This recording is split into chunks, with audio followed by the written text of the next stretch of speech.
자, 오늘 우리에게 주시는 말씀 함께 보겠습니다. 오늘 사도행전 1장 8절의 말씀입니다. 목소리가 약간 이렇게 무겁게 들리는데 조금만 가볍게 해주시기 바랍니다. 우리 사도행전 1장 8절입니다. 우리 신약성경 187페이지에 있습니다. 자, 우리 오늘까지 교회 설립 기념일을 맞이해서 오늘이 세 번째 중에 두 번째 주일 교회에 관한 말씀입니다. 우리 새가족들 오면 우리 교회에 언제나 기본 양육이 교회론입니다. 오늘 말씀을 모든 성도들이 꼭 함께 잘 들으시고 그래야만 교회가 든든히 서갈 수 있고 평안할 수 있다는 것을 오늘 나눔 가운데 여러분들이 꼭 발견할 수 있게 되기를 축복합니다. 우리 사도행전 1장 8절 말씀 한 목소리로 같이 읽도록 하겠습니다. 시작. 오직 성령이 너희에게 임하시면 너희가 권능을 받고 예루살렘과 온 유대와 사마리아와 땅끝까지 이르러 내 증인이 되리라 하시니라. 아멘. 자, 여러분, 교회에 관한 우리가 많은 얘기들을 들어왔지만 성경이 말하는 교회는 우리가 잘 알다시피 에클레시아라고 되어 있습니다. 헬라어인데요. 에클레시아라는 뜻이 교회만을 얘기하는 건 아니고 같은 목적을 가지고 같은 목적을 위해 모인 자들의 이제 모임이라는 뜻입니다. 그래서 자전거 동호회도 에클레시아고 보드게임 동호회도 에클레시아라고 할 수 있죠. 같은 모임을 목적을 가지고 모여있기 때문입니다. 그래서 교회를 얘기할 때는 에클레시아 앞에 정관사 덜을 붙입니다. 왜냐하면 이 모임이 일반 다른 여러 취향과 기호와 목적을 가지고 모인 그런 모임과 다른 하나님 아버지와 구주 예수 그리스도 안에서 특별한 같은 목적을 가지고 모인 자들의 모임이기 때문에 앞에 덜을 붙여서 우리가 에클레시아라고 얘기를 합니다. 그래서 여러분, 이 목적만 분명하다면 우리가 성경을 통해서도 보지만 사도행전 8장을 보면 핍박을 받아서 깨어진 공동체도 에클레시아라고 하나님은 부릅니다. 이게 건강하냐, 좀 사람이 적으냐, 어려우냐, 평안하냐 이것과 관계없습니다. 같은 목적을 가지고 모여있는 자들의 모임은 어떤 모양이어도 에클레시아고 핍박을 받아서 예루살렘 교회가 뿔뿔이 흩어져 버린 상태에서도 하나님은 그 개개인들을 에클레시아라고 부릅니다. 그렇죠? 그러니까 여러분, 에클레시아, 교회라고 하는 것은 겉으로 보여지는 상황이 어떠냐와 큰 관계가 없다라는 걸 알 수 있고 이 부르심의 목적과 의도가 하나님이 얘기하신 것과 같다면 어떤 형편에 처해 있던 어떤 모습이든 하나님은 내 교회라고 부르신다라는 사실을 알아야 되는 거죠. 어떤 목적을 가지고 저와 여러분은 모이는 걸까요? 이 교회가. 어떤 목적을 우리는 가지고 있을까요? 그리고 과거에도 그랬지만 오늘날도 교회가 무엇이고 교회가 뭘 하는 곳인가를 모르는 사람들에 의해서 교회가 세워지고 교회가 운영되어 갑니다. 이게 비극인 거죠. 왜냐하면 여러분, 하나님이 가정, 결혼을 디자인하신 목적도 있거든요. 그것도 목적이 있어요. 남자와 여자를 통해서 이루시는 가정이라는 연합 안에서 드러내고 선포하시려고 하나님이 디자인한 복음의 내용들이 있습니다. 그런데 그 결혼의 목적과 의도를 모르고 세상이 말하는 결혼의 목적, 의도, 아름다움 이것만을 세상에서 배워서 결혼을 하고 결혼 생활을 하시는 분들은 절대 하나님이 인정하는 가정, 부부라고 인정되지 않는 거죠. 목적이 전혀 다릅니다. 그래서 여러분, 내 남편이, 내 아내가 연봉을 5, 6만 불밖에 못 받는다고 해도 가정은 전혀 문제가 없는 것입니다. 아내가, 아이가, 남편이 자녀를 갖지 못하는 상황이라고 해도 가정에 아무런 문제가 없습니다.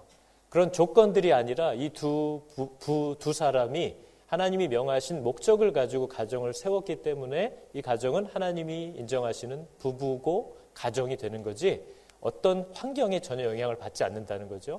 근데 이걸 모르면 우리는 돈이 없어서 결혼 생활을 이어갈 수가 없다. 우리는 아이가 없어서 결혼 생활을 이어갈 수가 없다. 당신과 내가 도저히 맞지 않아서 이건 할 수 없다. 라는 세상이 말하는 결론에 자꾸 도착하는 거죠. 그러나 교회는 여러분, 교회가 재정이 없다고 해서 교회가 아닌 건 아닙니다. 가정도 마찬가지인 거죠. 교회가 뭘 위해 모여 있는 곳이고 교회를 성경은 누구를 교회라고 얘기하는지를 모르는 사람들이 교회를 세우고 있다는 겁니다. 그러니까 이게 교회의 어려움입니다. 교회가 엉뚱한 방향을 향해서 살아가면서도 하나님의 영광을 위하여 산다라는 이상한 소리를 지금도 떳떳하게 할 수 있는 이유가 바로 이 무지함에 있다라는 걸 우리가 알아야 되는 거죠. 여러분 정말 잘 들으셔야 됩니다. 교회는 하나님과의 약속을 가지고 그분과의 약속을 지키는 사람을 교회라고 합니다. 교회는 하나님과 약속을 맺은 사람들이에요. 그리고 그 약속을 지키는 것이 자신의 삶의 목적이 된 사람들입니다. 여러분은 어떤가요? 여러분은 정말 하나님과 맺은 약속대로 살려고 이 남은 삶을 작정하신 분들입니까? 그게 교회입니다. 그게 교회라는 거예요. 성경이 말하는 교회는 그런 약속을 하나님과 맺고 기쁘게 자발적으로 하나님과 맺은 약속을 지켜가기 위하여 사는 것이 인생의 목적이 된 사람들이고 그러한 사람들의 모임을 교회라고 얘기하는 겁니다. 그래서 여러분 오늘날 정말 교회가 많지 않다고 감히 얘기할 수 있는 거죠. 예수님이 가시면서도 내가 다시 이 땅에 올 때에 믿음을 보겠느냐라고 얘기하시는 것은 그냥 하는 소리가 아닙니다. 우리 가운데 누가 그리스도와 맺은 약속을 가지고 내가 무슨 직장을 갔던 어디에 가서 살던 누구와 함께 하던 그 온통 목적이 내가 그분과 맺은 약속대로 살기 위하여 인 사람이 우리 가운데 있느냐 하는 거죠. 있습니다. 그분들이 교회인 거죠. 그리고 그러한 사람들의 연합이 이제 교회입니다. 그래서 우리가 눈으로 보는 이런 교회 공동체가 이 교회가 진짜 하나님이 얘기하신 성경이 말하는 그런 건강한 교회 공동체인가 아닌가 하는 걸 분별할 수 있는 방법은 이 교회 공동체가 하나님의 말씀, 하나님이 우리에게 맺자고 하신 그 약속과 정신대로 모든 일들을 집행하고 운영하고 돈을 사용하는가를 보면 되는 겁니다. 교회 공동체가 이게 진짜 성경이 말하는 교회라면 하나님의 말씀과 약속대로 모든 것이 계획되고 운영돼야 되는 곳이라는 거죠. 그래야 교회인 겁니다. 주변 교회는 어떻게 해? 요즘 누가 그렇게 해? 요즘 시대가 어떤 시대인데 이건 교회가 아닙니다. 우리는 외부의 상황과 트렌드가 어떠냐를 보면서 우리를 맞춰가는 공동체가 아니고요. 우리를 처음 부르신 분의 그 분명한 목적과 명령을 따라서 살기 위해서 이 모든 예수 믿는 사람들이 어떻게 해야 지금 하나님의 뜻대로 우리가 결정을 하는 걸까? 이게 하나님이 원하시는 거냐 아니냐? 이게 언제나 우리의 물음이 되어야지 우리가 할 수 있냐 없냐를 묻는 것은 어리석은 겁니다. 저와 여러분이 할 수 있는 건 애초에 없습니다. 교회는 그분이 원하시고 명하신 것이냐만 분별하면 됩니다. 그분이 명하신 거면 할 수 있도록 그분이 도우시는 거지 우리 힘으로 하는 게 아니기 때문이죠. 근데 이게 지금 현재 재정으로 되냐 안 되냐를 얘기하는 것이 바로 세상적인 것이고 이게 지금 인력으로 되냐 안 되냐를 따지는 것이 세상적인 것이고 우리가 이걸 하면 세상이 지역 주민들이 뭐라고 할지를 먼저 걱정하는 것이 세상적인 거죠. 교회는 하나님의 명령대로 모든 것을 결정하고 그분의 방법대로 운영해 가려고 애쓰는 공동체가 성경이 말하는 교회라고 하는 거죠. 그래서 교회라고 해서 왔더니 하나님과 맺은 약속도 모르고 하나님의 말씀도 모르고 심지어 알고 싶어 하지도 않고 들으려고 하지 않는 그런 사람은 교회가 아닙니다. 그런 사람은 교회가 아니에요. 뭔가를 결정할 때 이것이 하나님이 명하신 것이고 반드시 해야 하는 것이냐를 따지지 않는 것은 교회가 아닙니다. 그걸 교회라고 얘기할 수 없는 거죠. 그분과 맺은 약속과 명령대로 운영하지 않는 공동체는 교회라고 하지 않는 겁니다. 그래서 여러분 이렇게 살지도 않고 이거에 관심도 없고 주인의 약속과 그분이 내게 주신 명령과 말씀들을 궁금해하지도 않고 알아가려고 하지도 않고 펼쳐보지도 않는데 어디 가서 자꾸 예수 믿는 사람이라고 세상 사람들을 헷갈리게 하고 다니지 말라는 거예요. 그런 예수 믿는 사람은 없습니다. 그런 교회는 없어요. 교회는 하나님과의 약속을 지키려고 자신의 삶을 온통 계획하고 내어드리는 사람입니다. 그러한 사람들의 모임을 우리가 교회라고 하죠. 그래서 교회는 세상에 분명히 이렇게 있는데 세상에 속하지 않은 사람이라고 성경은 표현합니다. 그리고 이 사람은 세상에서 살지만 그 세상이 요구하는 방법대로 살지는 않는 사람이라고 얘기하는 거죠. 그래서 우리가 잘 아는 요한복음 17장의 말씀이 내가 아버지의 말씀을 그들에게 주었기 때문에 세상이 그들을 미워한다 이렇게 얘기를 합니다. 이유는 내가 세상에 속하지 않은 것 같이 저들도 세상에 속하지 아니함을 인함이라는 거예요. 이게 뭐냐면요, 예수님이 왜 우리가 세상에 속할 수가 없고 세상이 우리를 미워하게 되냐면 내가 저들에게 말씀을 주었기 때문이라는 겁니다. 세상은 세상의 법을 우리에게 요구하는데요, 하나님은, 예수 그리스도가 하신 일은 하나님의 법을 우리에게 주셨다는 거죠. 성도는 세상에 살지만 하나님의 법을 따라 사는 사람들이라는 겁니다. 그래서 가끔 미움을 받는 거죠. 근데 그러면 여러분, 하나님과 세상이 완전히 다르냐? 성경이 이미 얘기하지만요, 세상의 위정자들도 하나님이 세우는 사람들이고 세상의 법도 그 궁극적인 정신은 하나님의 정신과 사실 거의 다 비슷합니다. 그걸 오용하고 남용하고 자기의 이익을 위해서 막 아주 비열하게 사용하기 때문에 문제가 되는 거지, 세상 법도 잘 보면 약자를 존중하고 사람들을 고루 화평케 하려고 하는 법들이에요. 그래서 예수 믿는 법이 세상의 법과 늘 부딪히지 않습니다. 그러나 세상의 법을 자신의 이익과 명예를 위해서 교묘하게 사용하려고 하는 그런 법을 절대 따라가지 못하는 것이 하나님의 법을 가진 사람들의 어려움인 거죠. 복인 거죠. 그래서 이 두 가지가 충돌될 수밖에 없는 것을 얘기하기 때문에 예수를 정말 믿는 사람은 세상에 속할 수가 없고 세상 방법대로 살지 않는 사람이라고 얘기하는 겁니다.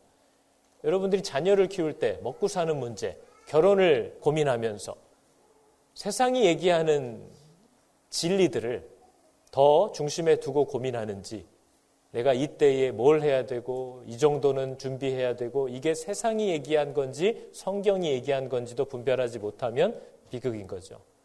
하나님은 우리가 나이대마다 뭘 준비해야 되는지도 분명히 가르쳐 주시고 계시는 분입니다. 하나님은 가정, 부부에게 지금이 뭘 힘써야 될지를 가르쳐 주시는 분이고, 하나님은 자녀들을 어떻게 키워야 할지를 너무나도 분명하게 가르쳐 주시는 분입니다. 하나님은 인생의 문제를 만났을 때 누구를 붙잡아야 하고 누구의 방식대로 가야 하는지도 너무나 분명히 얘기해 주시는 분이라는 거죠. 하나님의 법을 받았기 때문에 세상 법을 막 따라 살지 못하는 겁니다.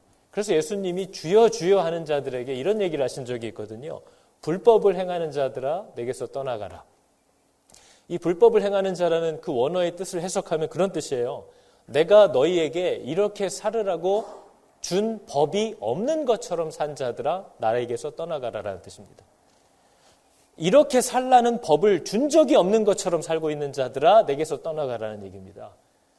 나와의 약속이 없는 것처럼 사는 자들아, 내가 너에게 준 명령이 없는 것처럼 사는 자들아 주여 주여 하지만 난 널 모른다는 거죠. 내게서 떠나가라는 겁니다. 그 얘기를 하는 거예요. 교회는 약속을 받은 사람들이고 교회는 약속을 지키고 싶어하는 사람들의 모임입니다. 그래서 이 놀라운 구원의 마음이, 하나님과의 약속을 맺고 살아가고 싶어하는 이 마음은 우리의 의지나 우리의 결단으로 생기는 믿음은 아닙니다. 그래서 여러분, 우리가 믿지 않는 사람들을 정죄하지 않는 거예요. 나도 안 믿어졌는데, 여러분은 믿음이 없는 사람들에게 믿음을 주는 방법을 아십니까? 그건 우리들이 할 수 있는 일이 아니잖아요.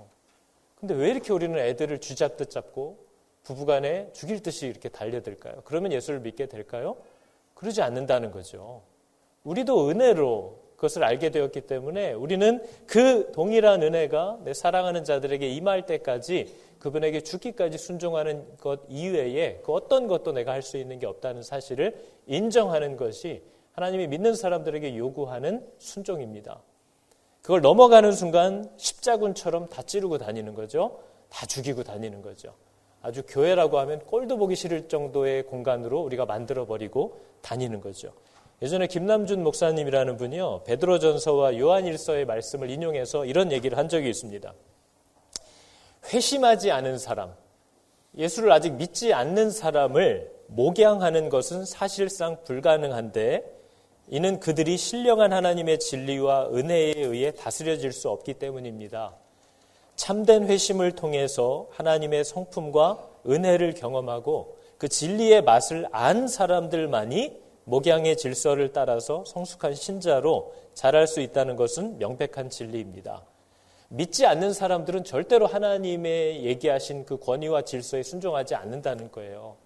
그래서 교회가 아무리 사람들이 잘 모이고 으쌰으쌰 하는 것 같아도 믿음이 없으면요, 그 사람이 정말 회심하여서 그리스도를 나의 주인으로 모시고 아까 얘기한 것처럼 그분과 맺은 약속을 따라 사는 것을 자신의 삶의 목적으로 갖게 된 사람이 아니면 이렇게 교회에 많은 사람이 앉아있는 것 같지만 절대로 그 사람은 목양을 다스림을 받지 않습니다. 자기 방향으로 달려가기 시작할 거예요. 그건 변치 않는 내용이라는 거예요. 그럼 도대체 어떻게 해야 내가 교회가 될 수 있습니까? 어떻게 해야 내가 예수가 믿어지느냐는 거예요. 우리가 오늘 읽은 본문이 그걸 얘기하죠. 교회는요, 언제 시작됐는지 아십니까, 여러분? 교회라는 것이 언제 시작됐죠? 오순절 성령의 기름 부음이 있으신 다음부터 교회들이 세워진 거예요. 사도행전에서 시작된 겁니다. 교회는 뭐냐면요, 우리가 오늘 읽었던 말씀과 똑같은 누가복음에서도 반복되는 말씀인데요. 예수님이 제자들에게 똑똑히 아주 얘기를 이렇게 단단히 일러두셨어요. 내가 내 아버지께서 약속하신 것을, 성령이죠, 너희에게 보내리니 너희는 위로부터 능력을 입히울 때까지 이 성에 머물라고 얘기했습니다. 떠나지 말라는 거예요. 어디 돌아다니지 말라는 거예요. 오순절 성령의 충만을 받았던 사람들의 특징이 뭘까요, 여러분? 그 사람들이 뭘 시작했을까요? 성령을 받으니까요. 성령에 충만해지니까 이 성령을 받은 사람들이 즉각 똑같은 일을 하기 시작했습니다. 뭘 했을까요? 성령을 받은 사람은요, 담대히 그들이 죽였던 저 예수라는 보잘것없는 그 사람이 하나님이셨다라는 사실을 전하기 시작했습니다. 그래서 세상이 그 사람들을 교회라고 부르기 시작한 거예요. 크리스찬이라는 말은요, 작은 예수들이라는 뜻입니다. 저거 그때 우리가 죽였던 그 예수 짝퉁 같다는 거죠. 작은 예수들.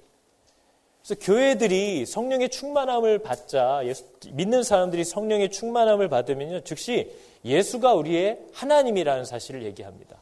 그분이 우리의 주인이라는 사실을 고백하기 시작하는 게 교회들에게서 나온 첫 번째 복음의 내용이에요. 그걸 위한 권능이 그들에게 임한다는 거예요. 그래서 오늘 1장 8절 우리가 읽었지만 오직 성령이 너희에게 임하시면 우리는 파워를 받습니다. 권능을 받아요. 무슨 파워일까요?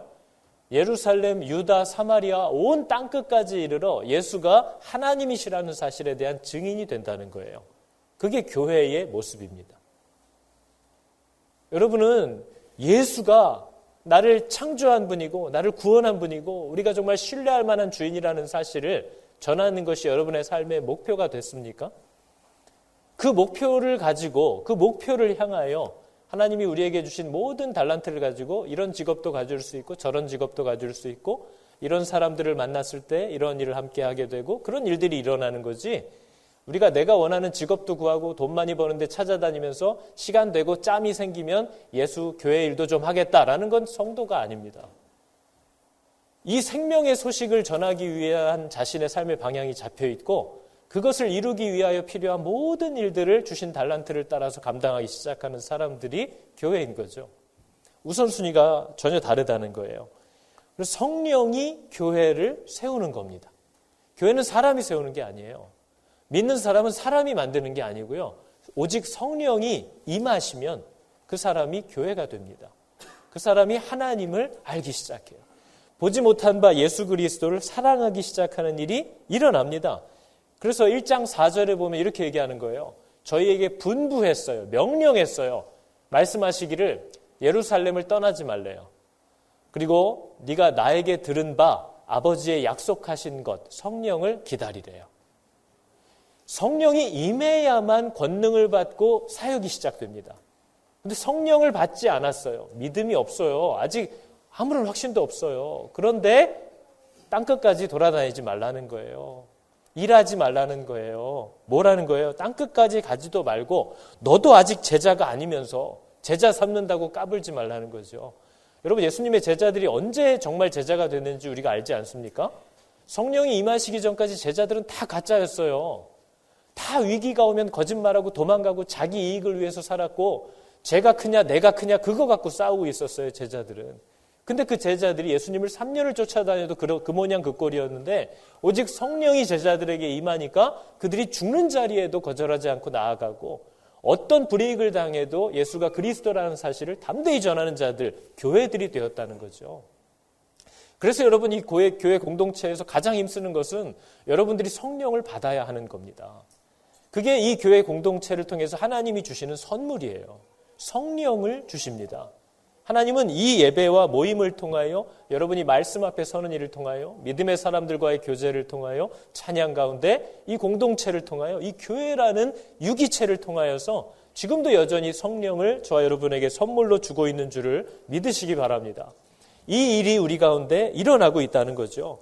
그래서 너도 하나님이 분부한 것이 뭔지도 제대로 이해하지 못하면서 자꾸 어디 가서 가르치지 말고 하나님의 약속하신 바 성령을 기다리라고 예수님이 명령한 겁니다. 그래서 제자들이 그렇게 핍박이 일어나고 뭘 해도 예수님이 이미 떠나셨고 아무도 없어서 내가 뭘 해야 되는지도 모르는 그 예루살렘에 그 성령이 임하실 때까지 머물러 있었다는 거예요. 그것도 순종입니다. 그게 예배입니다. 하지 말라 할 때 하지 않는 것이 예배예요. 그랬더니 성령이 임하니까 어떤 일이 일어났어요? 제자들이 비로소 자기가 뭘 해야 될 줄을 이제 알기 시작합니다. 왜요? 이제 고아가 아니에요. 예수님 떠나고 혼자 된 줄 알았더니 성령이 아버지처럼 함께 하시면서 그들을 직접 가르쳐 주시고 그들이 어디에 가야 할지, 누구를 만나야 할지, 뭘 해야 할지를 직접 날마다 가르쳐 줍니다. 그래서 그 일이 일어나기 전까지 예수 믿는 척하면서 살지 말라는 거예요. 자꾸 일을 하려고 하지 말라는 거예요. 나도 말씀을 제대로 깨닫지 못하는데 성령이 없어서 왜 내가 누구를 가르치는 교사가 되려고 합니까? 하지 말라는 거예요. 오직 여러분이 성령을 받으라는 겁니다. 여러분이 예수 그리스도를 만나라고 얘기하는 거예요. 아버지의 약속하신 성령을 기다려라. 그 성령이 임하면 너는 자연히 교회가 될 거고 너는 권능을 받을 것이고 너는 비로소 그분이 말씀하신 것들이 뭔지를 깨닫게 되기 때문에 가르칠 수 있게 될 거다. 그때부터 하나님이 너로 하여금 일하게 하실 거니까 믿지 않는데 그동안 내가 살아온 게 있는데 내가 그동안 교회에서 지낸 세월이 있는데 이런 거 얘기하면서 자꾸 어설프게 일하려고 하고 믿는 사람인 척하려고 하고 성령의 사람인 척하는 행동을 하지 말라는 거예요. 여러분 교회 와서 예수 믿은 게 내가 열심히 해서 믿은 겁니까? 지금 안 믿어진다고 해서 그게 왜 수치스럽고 불안하고 남들과 비교되는 거예요? 그건 여러분의 자존심이고 자아고 우리의 알량한 자기 사랑일 뿐이라는 거죠. 믿어지지 않는다는 사실을 그대로 얘기하는 게 왜 문제입니까? 하나님이 은혜를 주시지 않으면 믿을 수가 없는 걸 누구나 다 알고 있는데 그 사람이 그리스도를 알고 싶어서 왔다는 것은 얼마나 감격스러운 일입니까? 온 교회가 그것을 함께 기다려주고 그의 무지함과 아직 이해하지 못함을 함께 기다려주는 곳이 교회여야 되는 거죠. 그러나 그런 분위기가 조성되지 않으니까 내가 이거 모른다고 하기에 너무 모냥 빠지고 하고 믿는 사람인 척하고 살려니까 힘들어지는 거죠. 그러나 여러분 교회는 여러분이 그리스도를 만나는 곳입니다. 하나님이 주시는 성령을 받기 위하여 여기에 와 있다는 사실을 자랑스럽게 여기는 거죠. 그리고 그 날을 사모하는 겁니다. 시간이 아무리 길어져도 괜찮아요. 하나님의 때에 하나님이 그분의 방법으로 일하십니다. 그 사람에게 성령을 주시는 때가 언제 주시던 전혀 늦은 때가 아니라 가장 적절한 때에 그분이 주신다는 것을 우리는 고백하는 거죠. 그래서 여러분 교회는요 성령을 받은 자들입니다. 이 질문에 대답 못하시는 분 많을걸요? 집사님 성령 받으셨어요? 그럼 갑자기 사경을 헤매는 분들이 계속 나타나요. 무슨 말이지? 무슨 뜻이지? 방언받았다는 얘기인가? 기도할 때 마음이 뜨거워졌다는 얘기인가? 헷갈려 해요. 헷갈리면 여러분 어떻게 해야 되는 거예요? 배워야 되잖아요. 물어야 되잖아요. 근데 부끄러워서 못 물어보겠죠? 나이가 50이 넘었는데 성령이 뭐냐고 물어보기 너무 내가 모태신앙인 거 다 아는데 내가 벌써 목자고 내가 벌써 직분을 받았고 근데 그거 물어보기 너무 힘들죠? 그게 힘들면 안 되는 거죠. 모르면 물어야죠. 성령을 받았습니까? 라는 것을 분별할 수 있는 그리고 하나님은 분명히 그걸 가르쳐 주셨어요. 성령을 받는다는 게 뭔지를 모르면 배워야 됩니다. 하나님은 배우라고 했어요. 은혜 받으면 로또 맞은 것처럼 한 방에 모든 게 다 열린다는 게 아니라 배우라고 하잖아요. 들으라고 하잖아요. 그게 우리가 힘써야 될 일이에요. 성령을 받았습니까? 라는 질문에 대답을 못 하시겠다면 배워야 돼요. 지금 안 말할 거예요. 배우란 말이에요. 나와서 물으란 말이에요. 너무나 분명하게 우리에게 말씀하고 계시다는 거죠. 성령을 받은 자들이 교회고요. 이 교회들은 뭐 하는 곳이냐? 성령이 일하시는 곳이에요. 성령을 주는 곳이에요. 이 교회들을 통하여 성령이 전달됩니다. 그래서 우리가 그 기대함을 가지고 예배의 자리에 나와 있는 거죠. 그게 교회가 하는 일이에요. 그래서 우리 교회는 이걸 방해하는 모든 것들을 가능하면 잠재우려고 하는 겁니다. 왜냐하면 이걸 뒤로 하고 앞장서는 일들이 이미 너무 많아져서 더 극단적으로 대처하지 않으면 지금 얘기하는 게 뭔지를 잘 이해하지 못해요. 그리고 또 세상 지금까지 살아온 대로 내 신앙에는 관심 없고 그동안 해왔던 일하느라고 달려가다가 퍼지고 지치고 서로 찌르고 죽는 일들이 일어나는 거죠. 그래서 여러분 성령을 받는 일이 중요합니다. 그게 교회의 시작이에요. 교회가 어떤 곳이냐면요. 성경은 이렇게 얘기합니다. 하나님이 디자인하셨대요. 교회는. 그리고 예수님이 하나님이 디자인한 그 설계대로 모퉁이 돌이 되셨대요. 그리고 성령이 그 교회를 지금도 세워가고 계십니다. 하나님께서 교회를 디자인하셨고 기초가 되셨고 지어가고 계세요. 그래서 성경이 말하는 교회는 이게 교회론에 대한 건데요. 이걸 정확히 아셔야 교회는 이런 곳이구나. 교회가 꼭 저런 걸 하는 것이 아니구나. 이건 교회에 쓸데없는 거구나. 혹은 이런 일들이 정말 교회가 해야 되는 일들을 못하게 막고 있구나라는 것을 비로소 분별할 수 있게 됩니다. 성경이 말하는 교회라는 건요. 교회로는요. 어떤 게 하나님이 말씀하신 교회냐? 그 증거예요. 이게 교회라는 사인. 이걸 알아야만 여러분 바른 교회를 찾을 수 있습니다. 이게 하나님이 말한 교회라는 증거는요. 하나님의 약속의 말씀이 바르게 선포되는 곳이 교회입니다. 교회가 그 기능을 뒤로 하면 교회가 아니에요. 왜냐하면 이 교회는 주인의 뜻을 알게 되는 곳이기 때문에 그렇고 주인의 뜻이 선포돼야 하는 곳이기 때문에 교회는 하나님의 말씀이 바르게 전파돼야 돼요. 근데 이것은 성경의 말씀도 전파되지만 교회론에서 교회의 증거는요.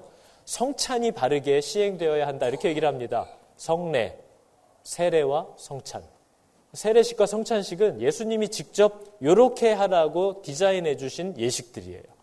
그리고 세례와 성찬은요. 예수 그리스도가 우리를 위해 뭘 베풀어 주셨는지를 성찬을 통해서 눈으로 보고 세례식을 통해서 예수를 믿는다는 것은 어떤 것인지에 대한 진리를 눈으로 보게 하는 겁니다. 예수를 믿는 건 이렇게 샤워하고 깨끗해진 내가 되는 게 아니구나. 예수를 믿는다는 건 나는 물에 들어가서 그냥 죽어서 끝나고 이제 그리스도가 내 안에 사시는 거구나. 나를 씻어서 좀 괜찮은 애로 만들어 사는 게 아니구나. 눈으로 보게 하는 말씀이 세례와 성찬입니다. 그래서 교회는 이 두 가지를 해야 돼요. 귀로 듣는 말씀을 계속 선포해야 되고 눈으로 보는 말씀이 분명히 증거돼야 되는 거죠. 이게 진짜 교회냐 아니냐를 분별하는 기준입니다. 교회에 갔는데 막 그냥 낚시 다니고 골프 다니고 서로 사이는 너무 좋은데 말씀은 온통 목사님 나와서 지난주에 뭐하고 놀았는지 얘기하다 들어가요. 교회가 아닌 거죠. 주인의 뜻이 가르쳐져야 됩니다. 주인의 뜻이 선포돼야 교회라고 하는 거죠. 그리고 교회에 없어서는 안 되는 가장 중요한 것 중에 하나는 교회는 징계가 이루어져야 하는 것이라고 분명히 얘기합니다. 저는 교회에 오셨을 때 이런 분들을 많이 봐요. 교회는 무조건 사람들을 품어줘야지. 교회가 사람들의 마음을 편안하게 해줘야지. 이게 자기가 갖고 있는 교회론인 분들이 생각보다 너무나도 많아요. 근데 여러분 교회는 분명한 목적이 있는 곳이라는 걸 얘기했고요. 교회는 분명한 임무를 수행하기 위해 모인 사람들의 모임이라는 것도 우리가 이해한다면 단순히 사람들을 편안하게 하고 이런 모양이든 저런 모양이든 그냥 다 받아서 허허허허 하는 것이 아니라는 걸 아셔야 됩니다. 예수님이 어떻게 하셨는지를 보면 여러분 알잖아요. 예수님이 얼마나 사랑이 많으셨는 분인지도 보여주지만 예수님이 그분을 영접하지 않는, 그분을 조롱하는, 그리고 하나님이 말씀하시는 것을 오해케 하는 자들에게 얼마나 강력하게 치리하고 징계하셨는 분인지도 같이 보여줘요. 근데 우리는 늘 우리가 보고 싶은 것만 봅니다. 그래서 성경이 말하는 교회론, 조직신학에서도 교회론은요, 교회에 없어서 안 되는 것은 징계가 시행되어야 한다라는 거예요. 징계가 시행되는 이유는 하나님의 진리를 왜곡하는 자들을 제재해야 하기 때문에. 그래서 징계가 교회에 필요하다고 얘기하는 거죠. 그래서 여러분 교회에서 계속해서 문제를 일으키거나 잘못된 복음을 가르치거나 사람들을 이간질하거나 말씀을 전하는 자들과 성도들 사이를 왜곡시키거나 하는 자들을 내보낼 수도 있습니다. 하지 못하도록 징계할 수 있습니다. 그게 교회가 하는 일이에요. 제가 자주 물어보거든요. 여러분 교회에 동성애자가 오면 어떻게 할까요? 동성연애자가 교회에 왔어요. 요즘 뭐 하도 동성연애나 이런 거 화두가 되니까 청년들도 많이 물어봅니다. 교회는 어떻게 그들을 대해야 하느냐. 동성연애자가 교회에 오면 어떻게 할 것 같으세요, 여러분? 제가 이렇게 그분이 왜 왔는지를 보겠죠. 누구든지 교회가 뭐 하는 곳인지 알 거 아닙니까? 하나님이 누군지, 그분이 정말 어떤 말씀을 우리에게 하셨는지 내가 하나님이 알고 싶다. 누구든지 받습니다. 어떤 모양이어도 술 취해 와도 받습니다. 상관없어요. 마약에 찌든 사람도 받습니다. 그러나 그 사람이 와서 하나님을 알아가길 원하고 말씀을 듣기 원하고 교회의 질서에 함께하여서 자기가 하나님을 찾아가기 원한다면 누구든지 다 받습니다. 근데 그 사람이 와서 교회에서 동성애를 정당화하는 걸 가르치기 시작한다거나 하면 제재합니다. 그죠? 이단들이 왔어요. 하나님을 제대로 알고 싶어서 왔대요. 받습니다. 근데 와서 그 이단 사상을 가르치기 시작해요. 제재합니다. 끝까지 거절해요? 내보냅니다. 교회 하는 일이에요. 이건 이단과 동성연애자들에게만 하는 일이 아니에요. 성도라고 어려서부터 신앙생활을 했다고 교회에 등록했어요. 근데 교회의 권위에 질서에 순종하지 않습니다. 사람들 간에 문제를 일으킵니다. 제재합니다. 듣지 않아요? 내보냅니다. 교회가 하는 일이에요. 교회는 사랑, 사랑, 내 사랑이야 하는 것 아니에요. 교회는 너무나 분명한 목적을 가지고 이 분명한 임무를 수행해야 하기 때문에 모여있는 공동체입니다. 성경이 교회는 그러면 이렇게 모여서 뭐 하는 곳이냐 이걸 물어보죠. 그럼 교회가 뭐 하는 곳이에요? 이걸 알면 교회가 뭐는 해도 되고 이건 굳이 안 해도 된다라는 게 분별이 됩니다. 성경이 말하는 교회론에서 교회가 뭘 하는 곳이냐? 교회는 예배하는 곳입니다. 첫 번째, 예배가 뭐예요? 이거예요? 제가 예배는 이게 아니라고 계속 얘기 드렸잖아요. 와서 같이 기도하고 찬양하고 말씀 듣고 아멘 하고 가면 이게 예배가 아니고요. 성경이 말하는 예배의 뜻은요, 하나님을 하나님 대접하는 게 예배입니다. 그게 무슨 뜻이겠어요? 하나님을 하나님 대접하는 거예요. 그분의 뜻을 순종하는 것이 예배예요. 예배의 말 자체도 존경을 나타내다, 최상의 가치를 돌리다라는 뜻이에요. 그래서 우리가 드리는 예배는요, 그분이 내가 생각하는 내가 최고의 가치라고 여기는 가장 귀중한 분이라는 사실을 내가 받은 모든 것을 사용해서 드러내는 것이 예배입니다. 모든 상황과 처해진 자리에서 하나님에 대한 신뢰를 순종함으로 드러내는 것이 예배입니다. 한국 사람들의 정서에서는 하나님을 어른 대접하는 게 예배예요. 아, 그분이 얘기하시는데 그분을 어른 대접하는 것, 그게 성경이 말하는 예배예요. 그래서 여러분, 우리가 이 자리에 모이는 이유는 뭐예요? 세상에 나아가서 가정으로 돌아가서 내 하나님의 뜻대로 거기서 순종하려고. 예배가 뭔지 오늘 이렇게 와서 알게 되잖아요. 여기서 내 예배의 자리들마다 바른 예배를 회복하고 드리기 위하여 우린 여기 모이는 거지, 요거를 드렸다고 예배 생활 끝났다는 게 아니라는 거잖아요. 예배는 그런 거예요. 여러분의 삶의 모든 자리에서 하나님께 순종하는 게 예배입니다. 그분의 뜻대로 따르는 게 예배입니다. 그래서 우리가 잘 아는 찬양, 프레이즈라는 건요, 그분이 우리를 위하여 행하신 어떤 일들과 사건들을 찬양하고 감사하는 게 찬양이에요.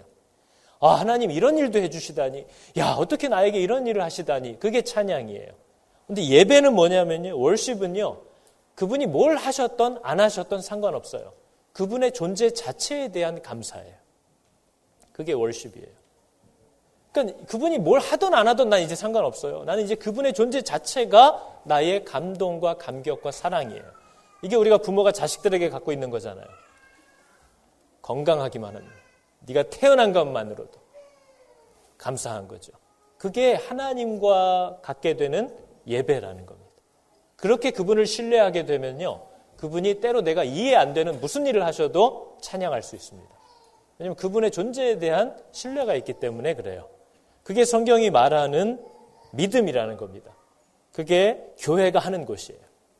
그래서 교회는 뭘 하든지 간에 어떤 게 효율적이냐, 어떤 걸 많은 사람이 좋아하냐, 이게 우선순위가 아니고요. 교회는 하나님이 뭘 원하시느냐, 하나님이 어떻게 하기를 원하실까, 이거예요. 그래서 예전에 필립 얀 씨가 이런 얘기를 했습니다. 우리가 예배 드리고 와서 오늘 예배 너무 좋았어. 근거가 뭐예요? 뭐 때문에 예배가 좋았다는 거예요? 예배는 내가 무엇을 느꼈고 얻었는가가 아니라 하나님이 기뻐하셨는가가 예배의 기준이라는 거예요. 하나님이 이 예배를 기뻐하셨다면 예배 너무 좋았던 거죠. 그러나 내 감정이 아무리 좋았어도 이게 하나님이 기뻐하시는 예배가 아니면 그 예배는 전혀 좋은 예배가 아니라는 겁니다. 이게 예배가 교회가 하는 첫 번째 일이고요. 두 번째, 교회는 하나님의 말씀을 가르치는 곳이에요. 우리가 지금도 얘기했지만요. 이거 어딜까요? 마태복음 28장이죠. 예수님께서 교회들에게, 제자들에게 이 일을 부탁하시면서 가셨습니다. 돌아오시겠다고 했어요. 그러므로 너희는 가서 모든 민족을 제자로 삼아 아버지와 아들과 성령의 이름으로 세례를 베풀고 내가 너희에게 분부한 모든 것을 가르쳐 지키게 하라. 저 순서를 보면 오늘날 교회가 하는 순서가 거꾸로 되어 있습니다. 오늘날 우리들은 이분 너무 괜찮은 분인데 그럼 데려다가 말씀을 부지런히 가르치죠. 말씀 막 암송하게 시키죠. 그래가지고 어떻게 해요? 직분을 주고 세례를 베풀어요. 근데 예수님은 분명히 순서가 뭐예요? 아까 얘기했지만 믿음이 주어지지 않으면 사람은 듣지 않습니다.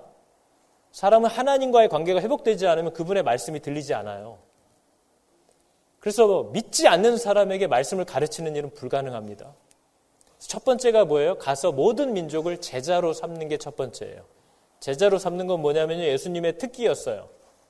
지나가다가 모세오경을 갑자기 가르쳐서 얘를 제자 삼은 게 아니고요.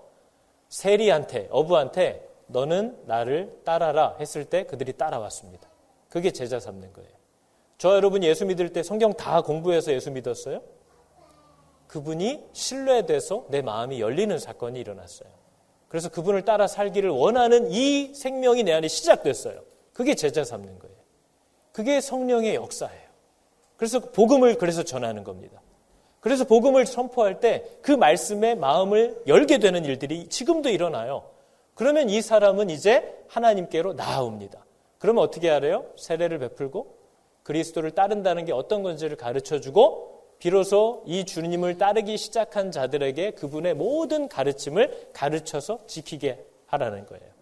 이게 성경이 해야 되는 첫 번째 일이에요. 믿지 않는 사람을 성경 공부 백날 해도 소용없습니다. 머리로만 알지 그걸 따라 살 믿음이, 마음이 없어요. 그 사람 안에는. 그 생명이 없단 말이에요. 그래서 그 생명이 시작되는 게 먼저예요. 그게 은혜입니다. 그 은혜는 어디서 시작되는 거예요? 하나님의 말씀을 들음으로 믿음이 생겨요. 그래서 말씀이 계속 선포되는 거죠.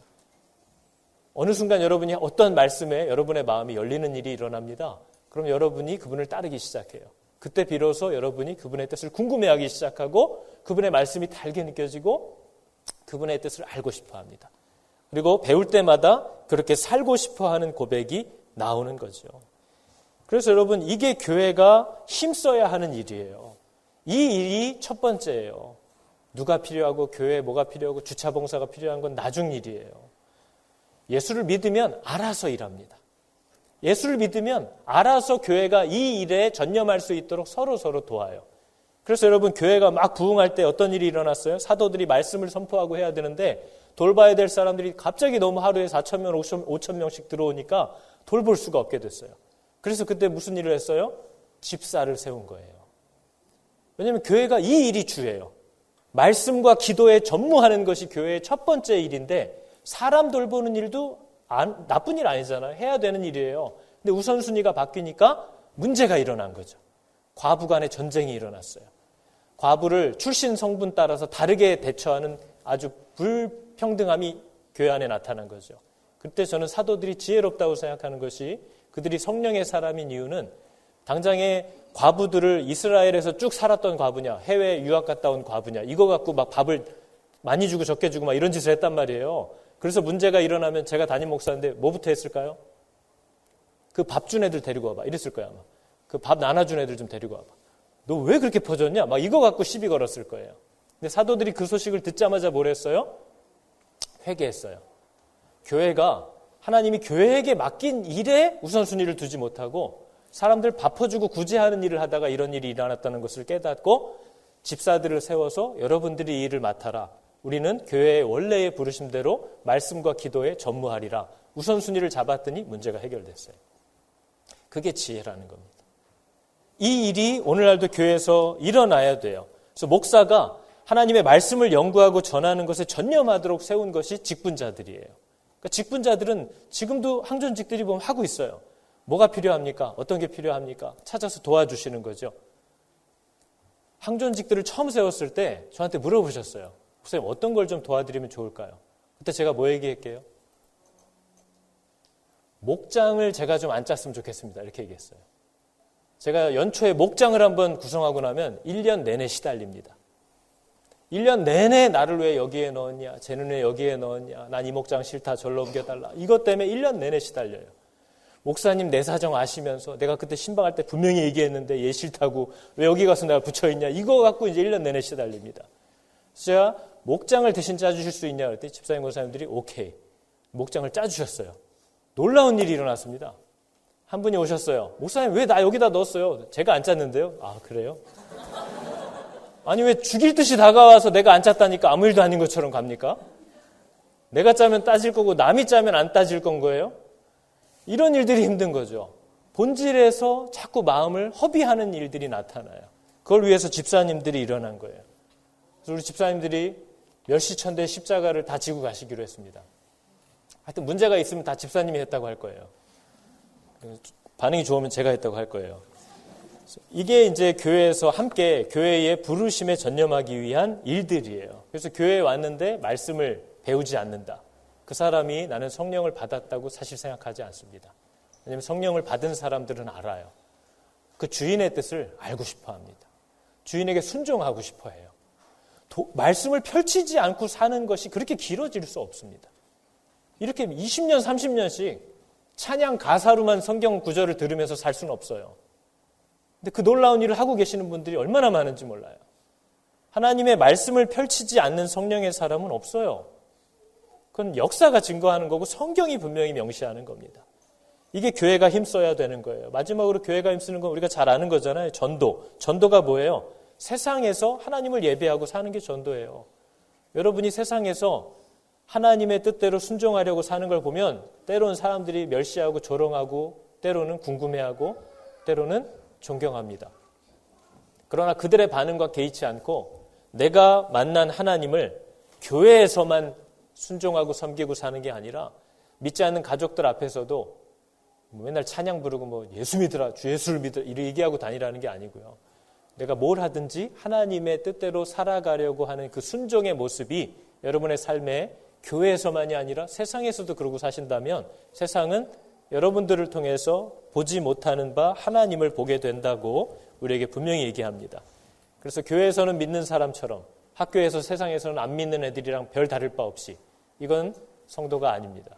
이런 이중 생활은 신앙이라고 할 수 없는 거죠. 그들은 하나님이 정말 가치 있는 분이라는 사실을 발견한 적이 없는 겁니다. 여러분 오늘 마지막 사도행전 9장 31절의 말씀을 보면요. 교회가 어떻게 해야 평안하고 든든히 서갔는지에 대한 비밀이 나와요. 그리하여 온 유대와 갈릴리와 사마리아 교회가 평안하여 든든히 서가고 하나님을 두려워함과 성령의 위로로 진행하여 수가 더 많아지더라. 저 일이 어떻게 일어났을까요? 교회의 참 복된 모습인데요. 저 앞에 그리하여가 중요한 단어인 거죠.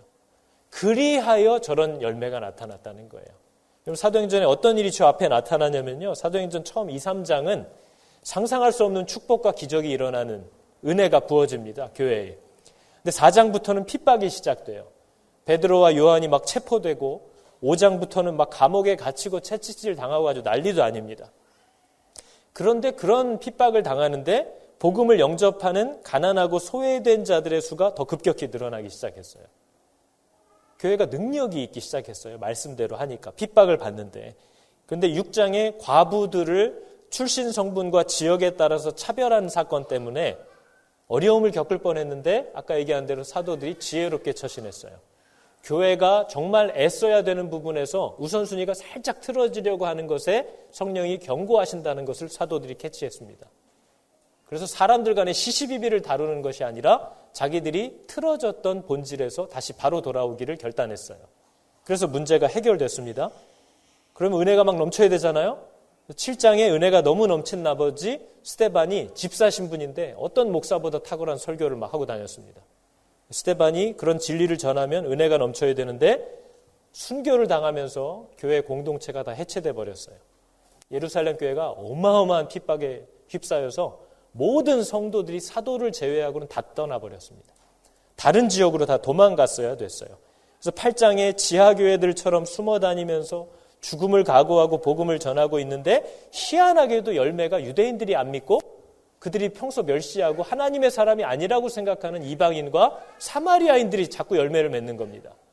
그러니까 이게 교회로서는 어려움이었어요. 혼돈이었어요. 이게 왜 이런 일이 일어날까?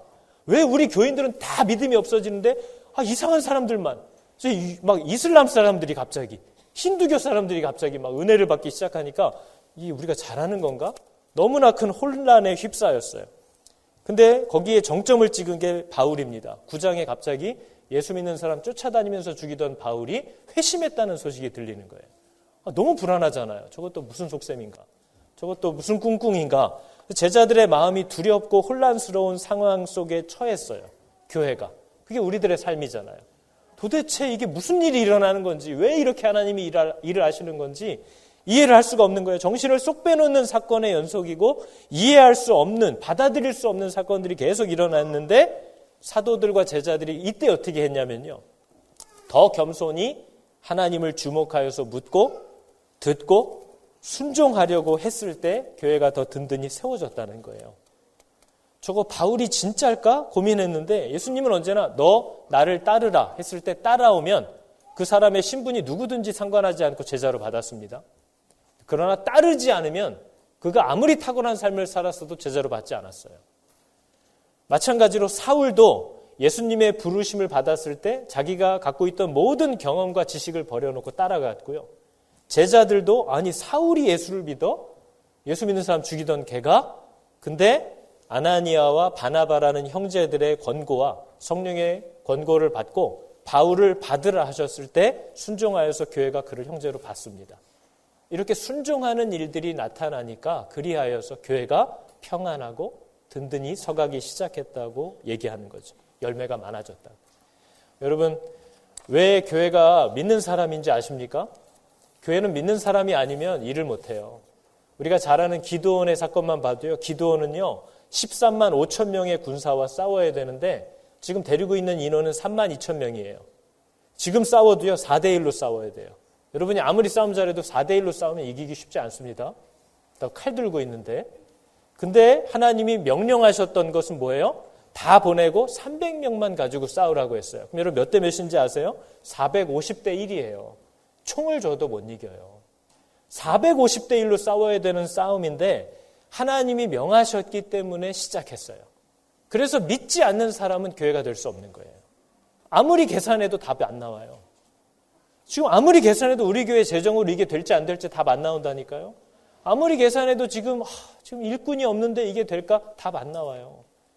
그래서 믿음이 필요한 거예요. 그래서 교회는 믿음이 있어야 되는 거예요. 그래서 믿는 자들이 교회인 거죠. 그래서 믿는 자들은요. 할 수 있냐 없냐는 나중 일이고 하나님이 하라고 했냐 안 해, 하라고 했냐 말라고 했냐가 중요한 거예요. 하라고 했으면 하다가 끝나면 되는 거예요. 되든 안 되든 그건 그분이 하시는 일이고 우리는 하면 된다는 거죠. 이게 여러분 교회의 모습입니다. 교회가 뭐 하는 곳인지를 알고 이제 세워갈 수 있기를 여러분 축복합니다. 들으셨지만 별로 기억 안 나죠? 놀라운 일이에요. 이래서 목사가 먹고 사는 거예요. 저는 매번 얘기했거든요. 교회로는. 근데 들으면 또 새로워요. 놀라운 건 저도 새롭다는 겁니다. 내가 언제 얘기를 했지? 하는 것들이 계속해서 나타나죠. 그래서 말씀은 날마다 그 앞에 서야 되는 거예요. 여러분 오늘 반주자가 그렇게 걱정했던 태산을 넘어 험곡에 같은 이 찬양을 우리가 할 텐데요. 이 찬양이 여러분 교회들이 직면한 삶입니다. 태산을 넘어가야 되고요. 험한 골짜기에 가야 되는데 중요한 건 뭐예요? 좋은 신발 신으면 거기를 갈 수 있어요? 빛 가운데로 걸어가면 하나님이 가라고 하신 길로 걸어가면 주께서 항상 지키시기로 약속한 말씀 변치 않네.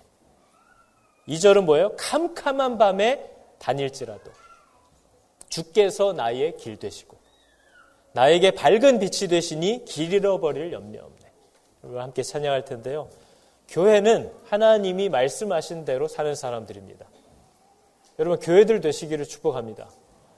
믿어지지 않는 거 나 못할 것 같은데 너무나 자연스러운 거예요. 그게 원래 인간의 원래 모습입니다.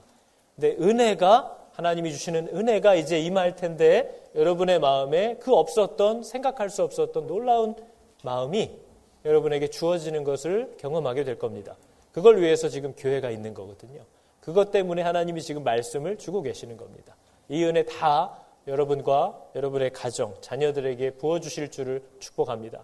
우리 함께 같이 찬양해 볼까요? 태산을 넘어 험곡에 가도 빛 가운데로 걸어가면 항상 지켜주시는 그 약속한 말씀이 변치 않는 것을 꼭 믿으시기 바랍니다.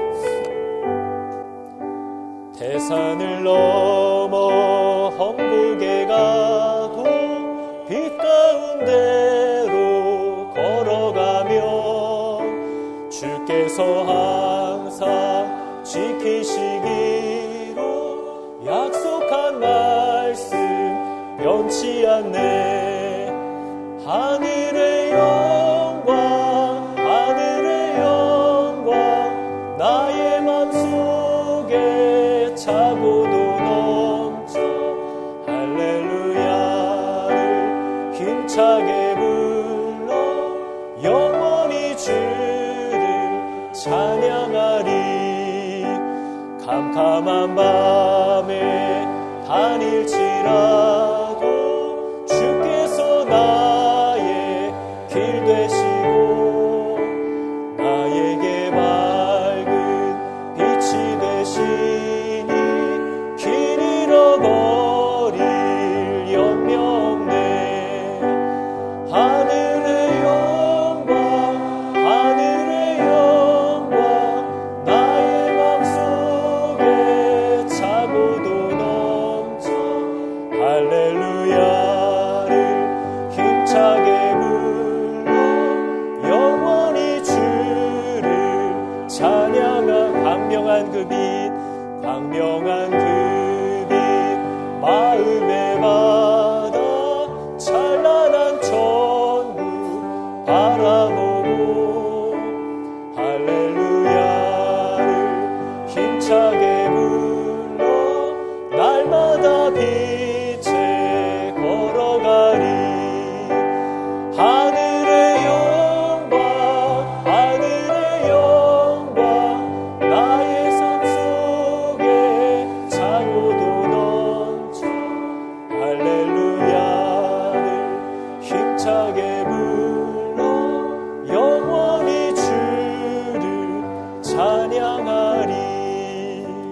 하나님, 오늘도 하나님의 말씀이 변함없이 우리들 주변에서 쉬지 않고 선포되고 가르쳐지고 있는데, 하나님 성령께서 우리 마음에 임하여 주시고 우리의 눈과 마음을 열어주사 하나님이 우리에게 주신 놀라운 약속들의 그 복됨을 발견하게 하시고 즐거이 하나님의 부르신 그 길을 향하기 시작하는 이 생명의 은혜가 아버지 우리에게 부어지게 하여 주시옵소서. 교회가 어떠한 부르심과 목적을 가지고 이 땅에 세워지고 있는지를 바로 알고 배워가게 하여 주사 하나님의 몸된 교회를 본의 아니게 회방하고 방해하는 자리에 서지 아니하고 마음을 함께하여 세워져가는 온전한 교회들 다 되게 하여 주시옵소서. 여호와는 내게 복을 주시고 너를 지키시기를 원하며 여호와는 그의 얼굴을 비추사 은혜 베푸시기를 원하며 여호와는 그 얼굴을 너에게로 향하여 드사 평강 주시기를 원하노라.